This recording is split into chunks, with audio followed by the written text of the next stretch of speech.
We're live and in full effect, my brother. Everyone, what's up? Tim Collins here with TC Lifestyle Fit Podcast. It's an amazing day because I'm here with my brother from another mother, Mr. Joey Mckernan of Equip Global. Man, I love that name, Equip Global. Yeah. How about we just dive right in and talk about the mission that you created with Equip Global? Yeah, so, when I was at Abide in Omaha, worked there for, 8 years-ish, worked with nonprofits, worked with leaders, loved helping nonprofit leaders, loved helping organizations. When we started thinking, who do we want to help, what type of organization? Nonprofits were the majority of who we wanted to help. I had a background in fundraising, building capacity, building team. And so we launched that.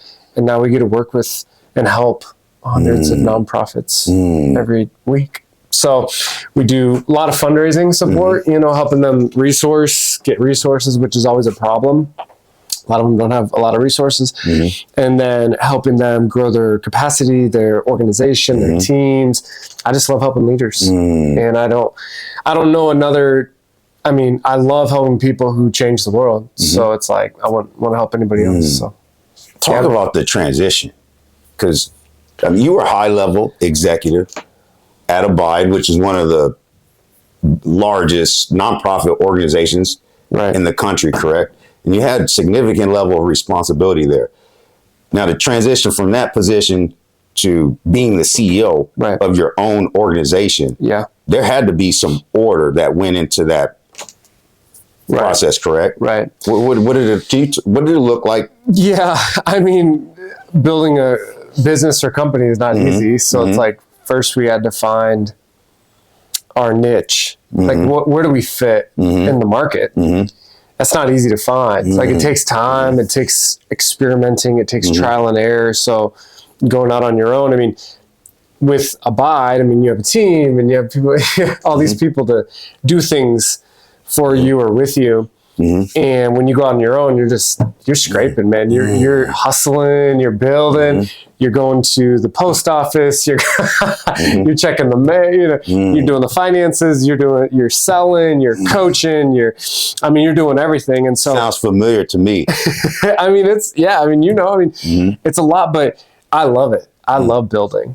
I love the scraping and building, and at the same time you're doing all that and trying to figure out what's your best program and product to fit. And so you're doing all this stuff at one, and of course it can be overwhelming. But I think you continually asking yourself, or you start to ask yourself, what am I saying no to? Because at first you're saying a bunch of yeses, right? Because you're trying to figure it out, what am I, what are we doing? Then your yeses become no's, because you start to figure out what you really are. Then your no becomes a few yeses. Those few yeses pick up momentum. And then you get that momentum to build out. Now you can afford some things. And so, I love the building process. No, granted, I don't like living in that startup, I like building out of it, but I love that process to get out of it. So it's been a lot of fun, man. I feel like sometimes as new business owners or entrepreneurs, we say no to the aspects of business building that are going to help us get better. And we say yes to things that aren't helping us move the needle forward. It's good. How do you put first things first? What does that look like in your journey as an entrepreneur? Yeah, it's good. I kind of categorize, so the stuff you're talking about that doesn't move the needle forward, I think you have to categorize that as I don't want to call it junk, but it's stuff that has to get rid of the junk mail. It's got to be done, but it's really not needle moving forward, right? And so you got to categorize it. You still probably have to do it. But that's the first thing I hire out. So it's tax season. Should I spend the next 2 months figuring out our 1099 employees? No, I shouldn't, because it's the worst thing. Now, initially, if I can't afford somebody to do it, do I have to do it? Probably. But if I can afford to pay somebody a couple $100 to do it, that's the first thing I'm going to dump. what's the most important thing that Equip does in my seat? Well, it's closing deals. If I'm not closing deals, we're not growing. So, and I would say in our product, so our coaching, I'm starting to empower some people, but like closing deals, I would say not even getting leads, but closing the deal. Because if we don't close, there's no cash flow. That is the most important thing. And so, at least for my role, right? So I'm going to either minimize my time to do those other things or hire somebody else to do it. One of those two. But I got to categorize it, because if I don't categorize it, I don't know. And to your point, you're doing all this stuff you shouldn't be doing and neglecting the thing that moves your company forward. So I focus on it every single day. Close deals. That's it.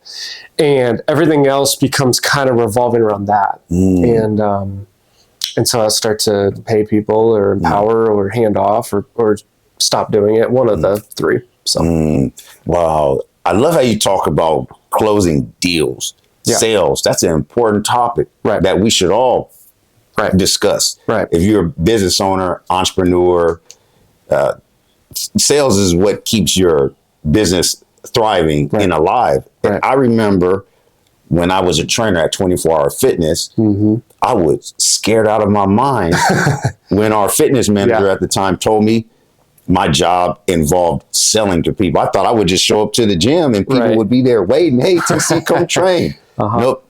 Pulled out this presentation binder. She's like, get very comfortable with this presentation binder. At that point, I wanted to quit because I didn't want to sell anything to people. I was very shy, kind of timid to some degree. However, as I learned more about my potential and what I was offering to people is an opportunity to improve their body, to improve their life. How do you help people who come into your program initially who might have similar, concerns about their ability to present information to people in a compelling way that gets them to take action? Like, how do you help them overcome that? Anyone can. Selling is important. So I always share, like, and again, when we work with nonprofits, they're raising money. So there's a selling component to that. Yeah, it's a little different probably. It's a little different, but it's a similar concept. So, like, I would say if you closing a deal is hard or forceful, you're doing it wrong. And there's multiple components that are probably wrong. So, like, let's just take a business, for example. I feel like I don't have to say that much when people are joining, because here's a couple things. Number one, the market fit is perfect. So, like, not perfect, but it's getting like really good. So it's like nonprofits that are typically mid-sized, struggling financially. So when they come in front of us and they say, and I reveal our program, right? Selling is just revealing the truth and revealing an opportunity to change their life. The rest of it's out of my hands. I think sometimes people like I just reveal it. Reveal the opportunity. I love that. You're revealing the opportunity to improve. That's it. And if you feel like it's valuable enough for a money exchange, then I did my job. But if I have to convince you, something's wrong. So, like, I'm like, oh, like, maybe there's something's wrong. And, like, maybe it's a bad market fit, or maybe, we didn't have enough warmth, or like we should have just got to know each other, not actually. So there's things wrong in the process. But here's the thing is, like, we just present it to people and say, look, if you feel like that's valuable, then hop on board. And I feel like the word sell has such a persuasive, I don't feel like I persuade people. I think you just reveal it. And revealing the value. You just reveal it and you say, here it is on the table. And if you feel like that's valuable and the product's good, then there's no problem. So I think a lot of people, again, especially in the sales side, it's like they put so much pressure on themselves. There's so many things before the actual reveal that needs to be lined up. And a lot of times it's more about those things. They're not lined up. So it's like me going to a nonprofit that brings in $40 million a year. Do they need me? Probably not. Like, let's be honest. And so me going to them and trying to set, like, now I got to persuade you the market fits off. So again, it's the things before the research, the conversations, the connection, the rapport, the market fit, the type of person. Those all have to be aligned. Once that's aligned, I just show it to you and just say, hey, if this thing is valuable for you, then great. If not, great. That's so good. You know, one of my favorite books, I love this book, Dale Carnegie. Oh yeah. How to Win Friends and Influence People. Yep. There's so many concepts in the book that are incredible, but one of the concepts that resonated with me the most, he said, to gather honey, don't kick over the beehive. Because you're in a profession, it's fitness, you know, business, sales, maybe you do hair. You will deal with a multitude of different personalities. And be truthful. Yes. That one gets me, like, just be truthful. Like, if you don't offer it, don't act like you do. Like, people bend their product, bend things to make this, and then later on it comes back and hurt them. Like, people ask me, like, do you do this? And I'm like, no. Well, that, like, I just had a situation, like, someone was like, do you do this? I'm like, we don't. And that's okay. I would rather be honest with you and be truthful and have an honest, you know, or just don't join, or one of the two. Like, just be truthful, and people respect it either way. Wow, that's amazing. You know, what type of people are you looking for exactly in terms of leadership? For Equip, for your business, for your company. Yeah, I mean, again, we do work with some businesses. We help people start, you know, certain types. But like, as far as employees, leadership within your company, not necessarily customers. Gotcha. Maybe you can talk about that too. But I'm referring to what type of leaders are you looking for to represent your organization? So there's two sides. We have affiliates who come in, they represent Equip, they go out, they invite people to join, they get commission. So we do have affiliates. Those people, the type of people we look for is people that are not in it for the money. They're in it to help people. And everyone says that, but like, actually help people genuinely think about the customer, the client, like, we can help you, like, it's truthfully.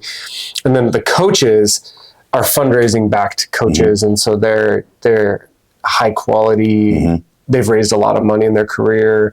They're easy to work with. They're patient. They are flexible. So those are the qualities we look for. But we genuinely, like, for me, we have to obsess about the customer, the client, what they need, what they want, what they support. To me, that's everything. Because that's why we exist. We exist for the customer. We exist for the client. I think with unity, which again, I think the best teams have unity. But I think you have to admit as a leader first within yourself what you're not good at. Like, you're not, because if you are good at something, that means you're not good at other things. And they're not good at other things, but they're good at some things. And then we can use what you're not good at, and I can fill that gap, and vice versa. Right.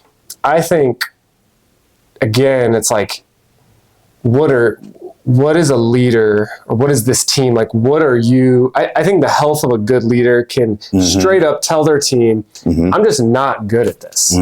I don't know. I don't know how to do this.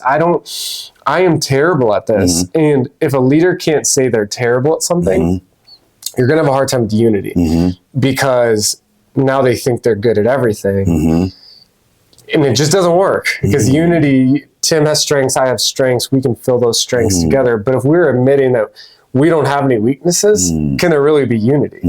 Can there really be a connection? And so I think the best teams can admit they're not good at things, that they're terrible at things. There's so many things I'm not good at. Designing events, minute financial details. There's so many things I'm not good at. Patience.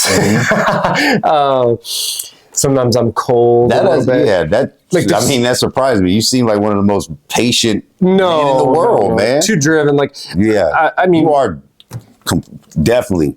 That's what you know. Like, driven. You are a driven man. A lot of driven without people, a doubt. Like, aren't patient, but like I can be cold sometimes in certain situations. You know, again, I think that's where people on our team or my wife, or like there's just warmness, or they're patient, or they're, hey, maybe we should take a break, take a break, take a breather, slow down. Slow down's hard for me. So again, I think good teams people not only know what they're really good at to complement each other, but they also know what they're horrible at. And that takes humility. Wow. How do you get someone to take action? Because, I can't remember where, maybe it's Matthew 25 in the Bible, where there was a man who gave talents to people. Gave one like 5, gave another 3, another 1. Right. And the ones who had 5 and 3, I believe it was, they did something with it. They doubled, tripled. And then there was the one person who just put their gift in the ground and sat on it. I felt like that many times, where I was like, man, I have this gift, but I'm sitting on it. How do I make the most out of it? Like other people are. I don't think people necessarily do that intentionally. I think sometimes maybe some people do, but I also believe there are groups of people who just are unaware of what their purpose is in life. And you find yourself 5 years, 10 years, 20 years going by. I have this amazing talent because you've been put here on the earth that God gave all of us something, and we're not supposed to fail. We're designed to be successful. Yeah. But how do you put that fish who's trying to climb up a tree into their environment, like water, so they can swim and do well and function on high level? Yeah. Like, how do you just help people step into their purpose? Yeah. So I think there's different layers to that question. I think number one, for younger people, to find your passion, to find what moves you, to find what sets you on fire, and to find what you're good at, not good at, etc. You have to try things, which means you have to fail, which means you have to go for it. You just have to do. And a lot of young people don't do. They think. They think, and all of a sudden they're 30 and they have no clue. So I think for younger people, I always tell people, like, just go for it. Like, I did so many things that wasn't in my realm, but I learned by doing them. That's not me. I also learned and stepped into things that were. And I'm like, I do enjoy that. That sets me on fire. But if you never do that, you never really will know. There's no book I can give you. And I wrote a book, Discover Your Purpose. But we need to go purchase that. Is it on Amazon? Yeah, it is. Discover Your Purpose. Discover Your Purpose. But like, in the book, I talk about, like, I can give you the steps, but if you don't do as a young person, you never test, you never try. So you'll never really know. Older people have it actually backwards. Some of them actually did find it along the way, but they have different fears. Fear of money, insecurity, their family, responsibilities pile up. Now you have kids, your parents are getting older, you're taking care of your parents and your kids. Their struggles tend to, that becomes a pressure, a fear of losing, or the fear of money. A lot of times it's money, or like resources. So they may even know what theirs is, but they have so much weight on them. So I would say that purpose struggles are different with different ages. Like, you have different obstacles. And so, you have to navigate those obstacles differently when you're 39 versus when you're 19. But all those barriers, again, you have to identify those barriers and attack them. But, when you're 39 with 3 kids, you can't travel the world. I mean, you could, I guess, but with your kids, like, it's just not the same. It would look different. And some planning would need some extreme planning would need to go into that. We'd probably have an aneurysm for travel with our kids that much. I mean, I couldn't imagine. It's not even a vacation.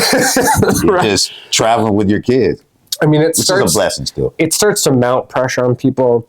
Then it's like, I can't quit my W-2 because that's what's keeping this moving, and you got the pressure and so taking risk becomes challenging in its own way. So again, I think purpose and calling and the sweet spot of living in that, those boundaries look different for different ages. So you have to navigate that.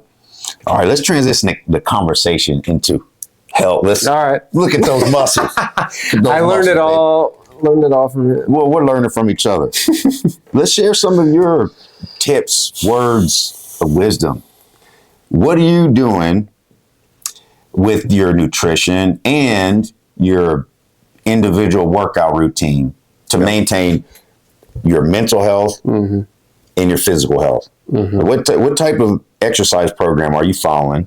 And for some people watching that, it might work for them, it might not. It's okay. You need to find a plan that suits your goals and needs to build a healthier body and mental, emotional capacity.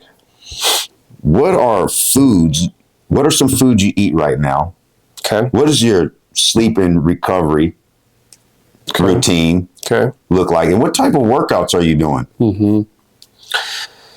So, well, for the workouts, we built a gym at the house, like starting to get that together. Not like anything fancy, but something.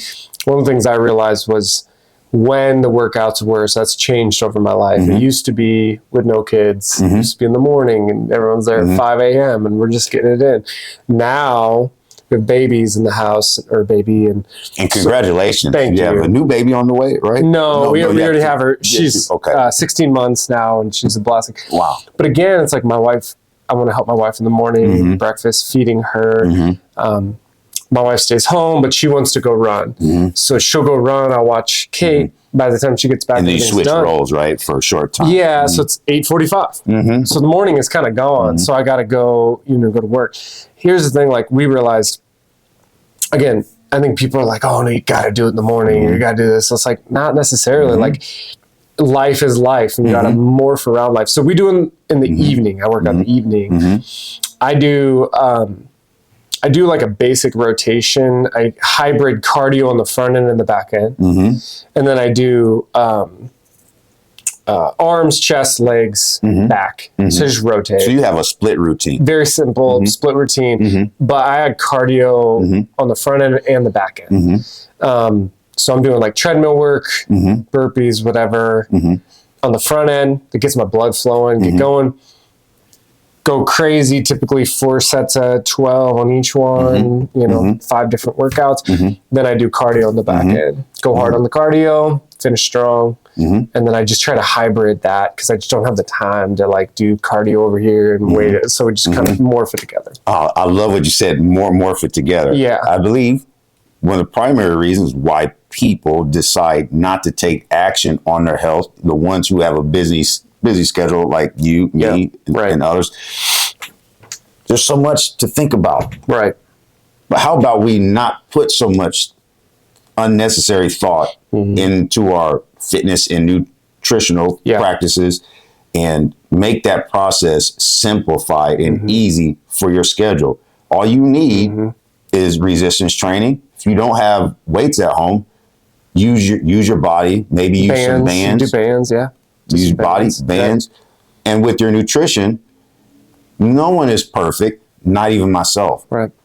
But what can you do right now, simple habit, with adding more protein, more carbohydrate, and dietary fat into your diet? Right. 5 meals a day is ideal for most of us. It could be more, could be less, depending on what your goals are. Yeah. But think about foods that aren't processed. Eat more foods that aren't processed, and stay away from things that are fried and full of sugar. If you could follow that with your nutrition, you will do well. And then once you get that basic concept established, move on. Yeah. When it comes to training, yes, I think everybody should spend time with a professional in an area that they have very low knowledge or need to improve. But right now, what you can start with, body weight movements. Yep. Keep it simple. Use some bands. You need resistance training, and you need to eat healthy to maintain your energy. Right. What else could you add to that concept? Yeah, I mean, my wife does a good job cooking like chicken, rice, vegetable, usually. Protein shakes are in between there somewhere. I mean, I keep it really simple. I think simplicity is powerful. And to your point, I think people just make it really complicated. The shakes and the meal pills or like the weight loss pill. Like just, it gets crazy. It gets kind of ridiculous. It's like, look, chicken, like some form of like lean meat, not like steaks or red meat, but like lean meat, chicken, tunas, like that type of stuff. And then some form of clean carb, rice, and then water. And like I drink coffee. So again, low calorie coffee is like no calories. So like, again, I think people just really overcomplicate fitness. That drives me crazy. They just maybe don't have the patience to see it through. So then we just start to take shortcuts, you know, and I think, again, I'm not saying that stuff doesn't work. I think what is sustainable? Those shortcuts can work, I think, sometimes, but they like, I see people, then they're like, oh, everything's fixed. And then they go back to their lifestyle before, and then it comes back on them, the weight or whatever. And it's like, no, just slow and steady. Oh, I love what you said. Keep it slow, simple. steady, keep it simple. Keep it simple. We live in a society, especially here in the United States, where social media, the news, they tell us to be healthy. They encourage shortcuts. Oh, yeah. The diet pill. The magic pill, yeah. The magic diet pill or the surgery. Yes, maybe your body will change to some degree, but just because your body has changed in appearance doesn't mean it has improved in its ability to maintain strength for long periods of time. Because that right there is the primary goal for every human being, is to maintain their strength as they age. You need to build muscle. You need to drink water. You need even exercises that help you restore your mental and emotional health. And another aspect of health that we don't talk a significant amount about is just that social aspect. Being around you have to be around other people who want to win with their health. If you're hanging around other people who eat hot dogs for dinner and hamburgers for dinner, you might end up being like that. So start hanging around people who actually are concerned with being healthy. That's good. What else can you add to that, Joey? Amen. Amen. And amen. Amen. Yes. You had asked about mental health. And for me, if I was to lean on like one spectrum or the other, depression, that sadness side, that's not really me. I'm the anxiety side, so I'm like overthinking. You see a lot of leaders in high chief, they have more anxiety problems, so like they're just always constantly worrying or thinking because they're just, will this work? Will it not work? Because again, like I've been there before. They tend to be positive. They tend to be positive, but they just like worry so much it becomes an anxiety. So that's what I struggle with. But let it go. So for me, daily rhythm. So I use an app called Strides, which is a habit tracker. Oh, wow. And I like that. Strides, habit tracker. Yeah, Strides. There's an app. I go through the same habits every day. Something about it just gives me peace of mind of like, gives you some predictability. Predictability. Yeah, I think you need that. Like you need variety, but you also need some predictability. Yeah, and so like, trying to think what's on it. It's like my Bible reading. That's first. Number two, I call it dress for success. So like that's a next one. Like I'm going to dress. I think dress helps mindsets, like how you present yourself. The goal for what I'm doing in my job and like what are we going to hit this week. Then the next one, like it follows my day. So like I'm hitting the same habit every day. Habits aligning with your goal. Right? Yeah. And then I'm going to go be present with my daughter. That's a goal. That's a habit. And then I'm going to work out after that. And then I'm going to, so there's a consistency, there's a predictability to it. And I think that can help people, mental health, where it's like, I think a lot of it gets it out of our head and all these, can go to dark places. It can put it just in front of us to say, if I do these 5 to 6 things every day, it's predictable. It's going to make me better. It's going to make I love that. It's going to make my marriage better. That type of stuff. So but basically what you're saying is find an area in your life that you want to improve and create a list of 5 predictable habits that align with the goal and take action. Correct. And keep them really, really basic. Like that's the key. Yeah. Basic versus complex. Because if they're too complex, you might not do I hear people like, oh yeah, I'm going on, what was it? The challenges, workout challenges where I'm like, I'm running 20 miles in 3 days. I'm like, I get it. Like it gets people off their butt. Get up and walk.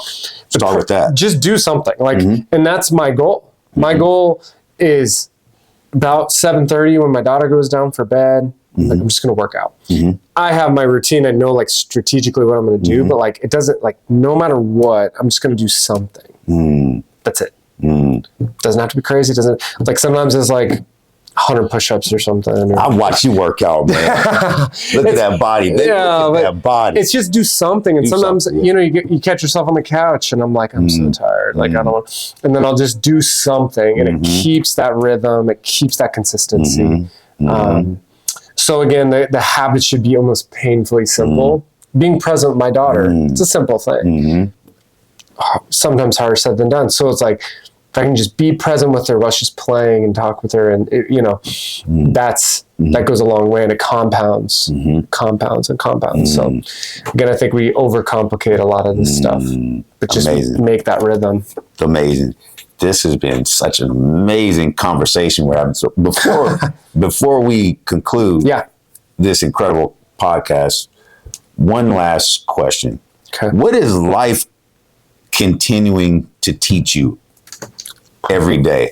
What's the most important lesson that life is teaching you right now, this season in your life right now? Okay. This season.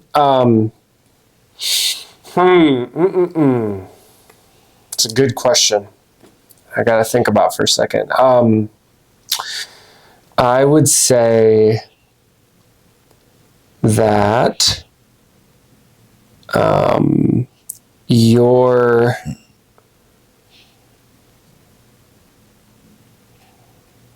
I think if you're going to start something, I'll speak from a business or a leadership angle, or build something. If you're just building anything, even with a current organization, starting simple and small is how you grow big. And I think a lot of people, they all want to do big things, and we all want to do big things. But it's the small things that compound over time, and that's how you grow big. I'm a visionary. I know you are too. A lot of people are. But I think, you know, people start really big and then they get depleted or sad. But a lot of times they don't have the capacity. You're not there. Not yet. And I think I had to learn that, like, when I started Equip, I was just like, I want to do this event, do this conference, and do it. I wasn't there.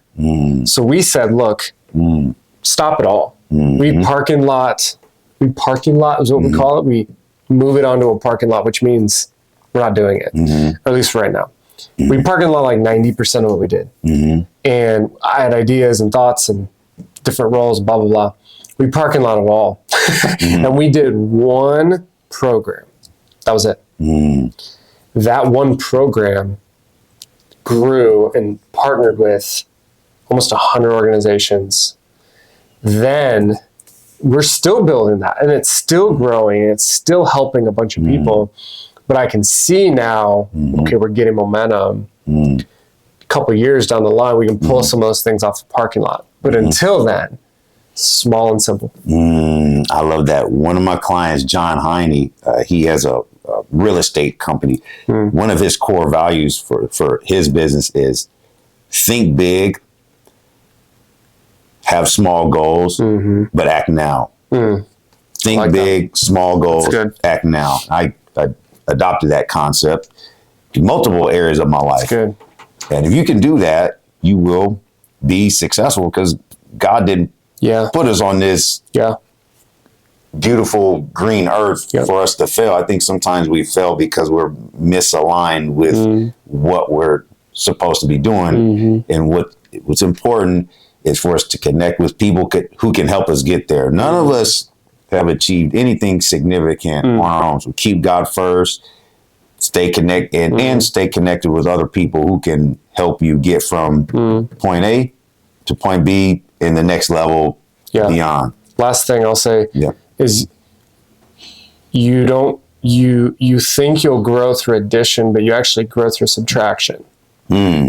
Oh, I like that. Elaborate. And that's so hard. It's so hard for leaders, because leaders are addition thinkers. But it's actually through subtracting. So, for example, when Equip started, okay, we're a consulting firm. That's fine. But what type of consulting firm? Okay, that's subtraction. You subtracted away from just being a consulting firm for everybody to now just a group. Get narrowed. Now, okay, we'll be nonprofits. Well, nonprofits need a lot of help in a lot of ways. What type of help? What way? Okay, fundraising. What kind of fundraising? There's a lot of way to fundraise. Let's do individuals. Okay, he's helping me today. I know he's helping you too. Who? Like, what type of individuals and what type of groups need that type of help? Well, tends to be community-based nonprofits. Okay, where? Right, and when we subtracted, we grew. And when we added, we'll just help a bunch of people, leadership, We'll do conferences. Like it was basically a shotgun, mediocre brand at the start. Again, you're starting, but as we subtracted, then we blew. That's such an amazing concept. Then you can you can add other niches, right? As you subtract, but be careful. Obviously, you don't want to take away. But so it's been a lesson I've been learning for years. It's just subtraction is your best friend as a leader. And it's so hard for us because we're all a bunch of growth addition thinkers. So we think doing more makes more. It's actually doing less. That, Amazon started by selling books. Was it? They did that really well. And then they built $1 billion. People forget this stuff. Selling books. They built $1 billion company through just selling books. Then they went public. Then they scaled out. So again, people just think like, they always think of how they were built. They actually just did one thing that just blew them up.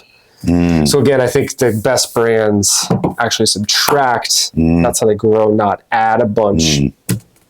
Wow. Multiplication of your gifts, talents, service, products through subtraction. Subtract. That is so good. I love it.